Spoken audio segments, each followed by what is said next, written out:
Hello दोस्तों, welcome to study with concepts.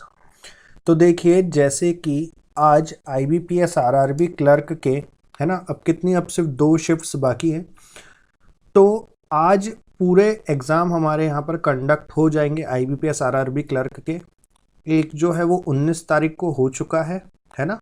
एक आपका 19 तारीख को हो चुकी है पूरी पाँचों शिफ्ट। फिर उसके बाद 20 तारीख को आपकी पूरी पाँचों शिफ्ट हो चुकी है और 26 तारीख को है आपकी पूरी शिफ्ट्स। ठीक है, 5 शिफ्ट। तो टोटल यहाँ पर आपके 14 या 15 शिफ्ट्स में आपके पूरे IBPS RRB क्लर्क का एग्ज़ाम कंडक्ट हो चुका है, या 2 शिफ्ट और बची है तो होने वाला है, हम ऐसा कह सकते हैं। लेकिन हम अब अनुमान लगा सकते हैं, एक्सपेक्टेड कर रख सकते हैं हम हमारे कट ऑफ को। हम एक्सपेक्टेड कट ऑफ बता सकते हैं कि अब क्या हो सकता है। ठीक है, तो देखो यहाँ पर 3-4 फैक्टर्स हैं जो नॉर्मलाइजेशन से अलग के लिए मैं बता रहा हूँ। पहला क्या है कि इंटरफेस, जैसा कि मैंने आपको IBPS RRB PO के इसमें बताया था, सेम क्लर्क के इसमें बता रहा हूँ। इंटरफेस एक बहुत बड़ा रोल प्ले करा है, जिसने क्या है, स्पीड कम करी है स्टूडेंट्स की। क्या करिए, स्पीड को कम किया है क्वेश्चन को सॉल्व करने में। ठीक है, क्योंकि क्या हो रहा था कि स्क्रॉल डाउन करना पड़ रहा था, है ना। क्या हो रहा था, स्क्रॉल डाउन करना पड़ रहा था ऑप्शन 4th या 5th में जाने के लिए। या कोई स्टूडेंट हिंदी में पढ़ता है तो उसको सबसे पहले इंग्लिश में लिखा था क्वेश्चन, फिर हिंदी में, तो हिंदी में आने के लिए उसको नीचे आना पड़ रहा था, उसमें उसको टाइम लग रहा था। तो 45 मिनट में बहुत रेयर से रेयर स्टूडेंट है जिसने 78-79 बनाए हैं। ठीक, क्या पता वो गलत भी हो उनका, है ना, हम कह नहीं सकते। ठीक है,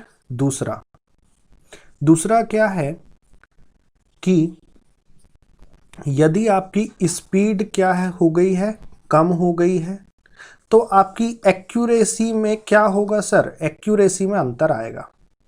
एक्यूरेसी में अंतर क्यों आएगा, क्योंकि देखो स्पीड आपकी कम हो चुकी है, अब मुझे 45 मिनट में 80 क्वेश्चन करने हैं, तो ये थोड़ा मुश्किल टास्क हो जाता है। क्योंकि एक तो मेरी स्पीड कम हो गई, सपोज मेरे पास सिर्फ 15 मिनट बचे हैं और मुझे अभी करने हैं 28 या 30 क्वेश्चन अच्छे लेवल के, लेंदी वाले। खैर लेंदी तो कुछ था नहीं, बट फिर भी सपोज 15 मिनट बचे और मेरे पास 30 क्वेश्चन बचे हैं, या फिर 30-35 क्वेश्चन बचे हैं 15 मिनट में। अब मैं कैसे करूँ, तो मैं करूँगा उसको जल्दबाजी में, और उससे क्या हो जाएंगे, मेरे क्वेश्चंस कुछ गलत हो जाएंगे।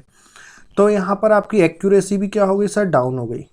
ठीक, अब कुछ लोगों ने यहाँ पर क्या किया होगा कि ज़्यादा अटेम्प्ट करने के चक्कर में जल्दबाजी में क्वेश्चन को सॉल्व किया होगा। सपोज उनने कर लिए 68 क्वेश्चन, और उनके दिमाग में था कि नहीं यार, मैंने सुना है कि क्लर्क में कम से कम 72, 73, 74, 75 तक तो करने ही चाहिए।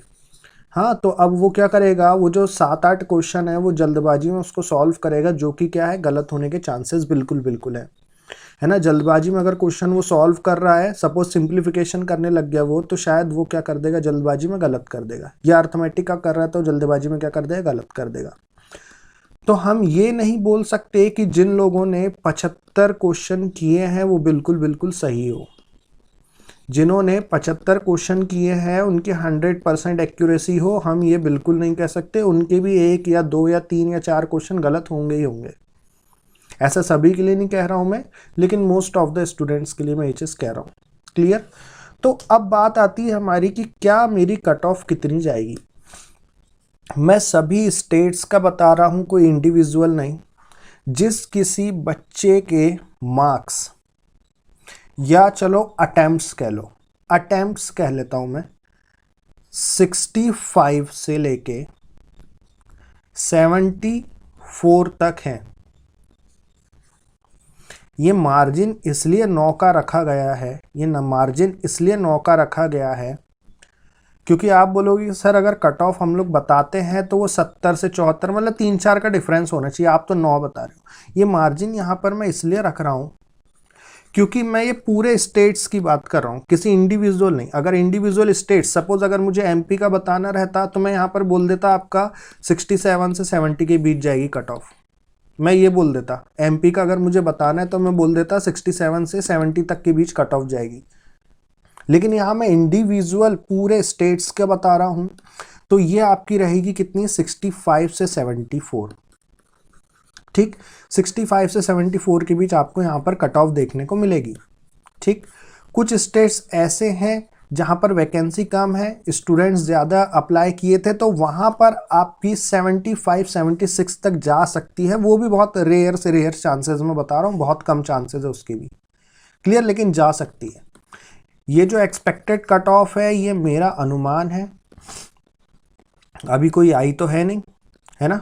रिजल्ट कब तक आएगा, रिजल्ट आपका आएगा, सुनो, आरआरबी क्लर्क मेंस का जो एग्ज़ाम है वो है 31 अक्टूबर, और आपका रिजल्ट आ जाएगा 15 या 16 अक्टूबर को, 15 या 16 अक्टूबर। जहाँ तक मेरा मानना है कि हमेशा आईबीपीएस क्या करता है, 15 दिन पहले ही क्या करता है, वो रिजल्ट देता है मेंस एग्ज़ाम के। ठीक है, आईबीपीएस आरआरबी पीओ का कब आएगा, तो आरआरबी पीओ का कब तक आ जाएगा, तो वो आ जाएगा 2 से 3 तारीख के बीच, है ना, 2 से 3 तारीख तक आ जाएगा। क्यों, क्योंकि इसका एग्ज़ाम कब है, 18 तारीख को है मेंस। क्लियर।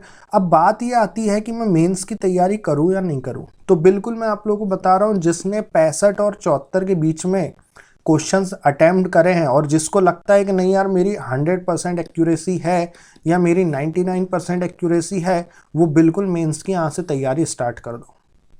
हुआ तो अच्छी बात है, हम मेंस की तैयारी कर रहे हैं, अगर नहीं हुआ तो बिल्कुल यहाँ पर परेशान होने की ज़रूरत नहीं है। देखो, अगर आप मेंस की तैयारी कर रहे हो तो आपके आने वाले एग्जाम के लिए आपकी प्रिपरेशन और अच्छी हो रही है। आप मैथ्स कर रहे हो, डीआई अच्छे लेवल के क्वेश्चंस कर रहे हो मेंस के, आप रीजनिंग अच्छे लेवल के क्वेश्चन कर रहे हो, इंग्लिश या हिंदी, है ना, अच्छे लेवल के क्वेश्चंस कर रहे हो। अब जीके जीएस जीके और आपका करंट अफेयर जो है वो आप लोग की प्रिपेयर हो रही है, हर महीने आप करंट अफेयर तो पढ़ ही रहे हो, और आपका कंप्यूटर आपका प्रिपेयर हो रहा है। तो ये जो चीज़ें हैं ये आपकी, अभी अगर एग्ज़ाम निकल गया, है ना, जैसे कि आप सभी लोग, जितना मैंने बताया कि 65 से 74 के बीच वाले मेंस की तैयारी करो। अब इसमें से कुछ का होगा कुछ का नहीं होगा, तो जिसका हो रहा है उसकी तो मेंस की तैयारी चल रही है, लेकिन जिसका नहीं हो रहा है उसकी कोई दिक्कत नहीं है। वो आने वाला एग्ज़ाम जो है आपका आईबीपीएस पीओ या आईबीपीएस क्लर्क, उसके लिए हमारी मेंस की तैयारी अभी से हो रही है। क्लियर है। ठीक, यहाँ पर अभी अपनी जो YouTube पर जो क्लासेस चल रही है इसी चैनल पर, वो चल रही है किस किस की, वो अभी चल रही है आपकी, मैं अगर सभी उसकी बात करूँ, सभी कैटेगरी की, तो आपकी अभी एनटीपीसी और ग्रुप डी, रेलवे एनटीपीसी और ग्रुप डी की क्लासेस चल रही है, मैथ्स और रीजनिंग की। एसएससी की भी इसी में है क्योंकि सिलेबस दोनों का सेम है। और बैंक की अभी अपनी क्लास चल रही है, आईबीपीएस क्लर्क की चल रही है, रीजनिंग की। ठीक है, जिसमें अभी मैं अल्फा न्यूमरिक सीरीज़ पढ़ा रहा हूँ, आज शाम में 5 बजे उसकी क्लास है। और मैथ्स है, आईबीपीएस क्लर्क के लिए प्री एग्ज़ाम के लिए मैथ्स क्लास चल रही है, 7 बजे है, जो अभी मैं उसमें सिंप्लीफिकेशन बता रहा हूँ कैसे हम इजीली उसको सॉल्व करेंगे। और आईबीपीएस आरआरबी पीओ और क्लर्क के लिए आपके मेंस लेवल की क्लास चल रही है, मेंस लेवल के क्वेश्चन की, जिसमें मैं वहाँ पर रीजनिंग के पजल और सिटिंग अरेंजमेंट मेंस लेवल के क्वेश्चंस करवा रहा हूँ। ये 8:30 बजे है क्लास डेली, है ना, रात में 8:30 बजे। और मैथ्स में मैं डीआई करवाऊँगा डेली मेंस लेवल के, पीओ और क्लर्क दोनों के लिए, आरआरबी पीओ क्लर्क दोनों के लिए। और ये क्लास आपके IBPS clerk PO, IBPS clerk mains, IBPS PO mains, उसके लिए भी बेनिफिशियल है। ठीक है, तो ये हमारी क्लासेस लग रही है अभी, एक बार इसको आप लोग देखिएगा 8:30 बजे। अभी आईबीपीएस आरआरबी पीओ की मैं मेंस लेवल के आपको सिटिंग अरेंजमेंट, पजल और डीआई करवा रहा हूँ। क्लियर, कल भी मैंने वो क्लास रखी थी, आज भी अपनी क्लास से डेली रहेगी। और आपका करेंट अफेयर में आप लोगों को अगस्त मंथ के करवा चुका हूं, और उसकी पीडीएफ भी मैंने टेलीग्राम चैनल पे दे दी है। अगर आपको टेलीग्राम चैनल अगर ज्वाइन करना है तो डिस्क्रिप्शन बॉक्स में लिंक है, उसको ज्वाइन कर लीजिएगा। ठीक है, और मैं आपको डिस्क्रिप्शन बॉक्स में आपको मैं लिंक भी दे दूंगा अपने जो बैंक की जो क्लासेस चल रही है उसकी, और ये जो मेंस लेवल की क्लास चल रही है उसकी। क्लियर। तो अभी तक अगर आप लोगों ने चैनल को सब्सक्राइब नहीं किया तो सब्सक्राइब कर लीजिएगा, वीडियो अगर अच्छा लगे तो लाइक कर लीजिएगा, और शेयर ज़रूर करिएगा, चैनल भी और वीडियो भी। क्लियर। आप लोगों के कितने मार्क्स हैं, कितने अटैम्प्ट है क्लर्क में, ये एक बार आप लोग मुझे कमेंट बॉक्स में कमेंट करके बता दीजिएगा, फिर मैं आपको सभी को पर्सनली रिप्लाई ज़रूर दूंगा, ठीक है। चलो इस वीडियो में इतना ही, मिलते हैं शाम वाली क्लास में बैंक की। जब तक के लिए बाय बाय, टेक केयर।